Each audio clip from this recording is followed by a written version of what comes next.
Shalom Ubracha, bonjour à tous, nous poursuivons avec la troisième Mishnah du 15e Pérec. À la suite de ce que nous avons vu, une femme qui vient se présenter au Beddin, dire mon mari est mort, le Beddin lui permettra de se remarier, mais est-ce qu'elle pourra prendre aussi le montant de sa Ketouba, comme c'est marqué dans la Ketouba, en cas de décès du mari, la femme pourra récupérer le montant de la Ketouba, pourra-t-elle le faire aussi?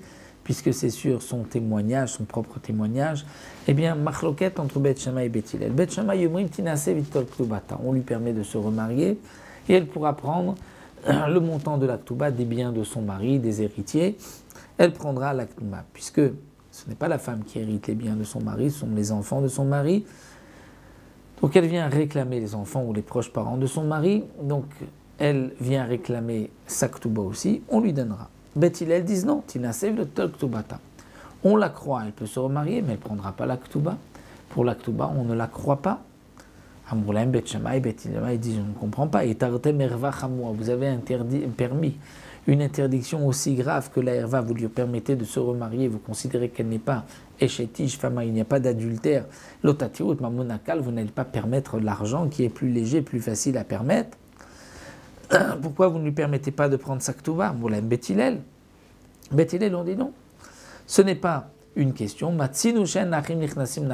On voit aussi qu'une femme qui vient dire mon mari est mort, les frères ne vont pas prendre l'héritage par son témoignage. C'est-à-dire que la Torah dit pour l'héritage, il faut 2 témoins. Pour elle, il y a une exception. Les Chachamim lui ont permis de se remarier pour ne pas qu'elle reste aguna, pour ne pas qu'elle reste retenue par son mari qui a disparu, qu'on ne voit pas. Donc les Chachamim ont dit, si elle dit qu'il est mort, on la croit, elle peut se remarier, mais pas pour permettre l'argent, comme on voit d'ailleurs qu'on ne permet pas aux frères de prendre possession des biens du mari qui est décédé. Amoulaim Beth Shammai, et Beth Shammai disait pourquoi pas. Même si pour les frères, c'est vrai qu'on ne permet pas aux frères de prendre l'héritage, mais elle, on pourra lui permettre la Ketouba. Pourquoi? Parce que dans la Ketouba, il s'est engagé, on apprendra de là, c'est marqué, c'est marqué, im tinasi l'acher. Si tu te maries avec quelqu'un d'autre,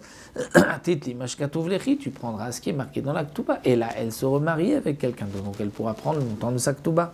Beth Hillel, Beth Shammai et Beth Hillel ensuite sont revenus sur leur décision et ont tranché comme Beth Shammai, donc elle pourra prendre aussi le montant de sa Ketouba.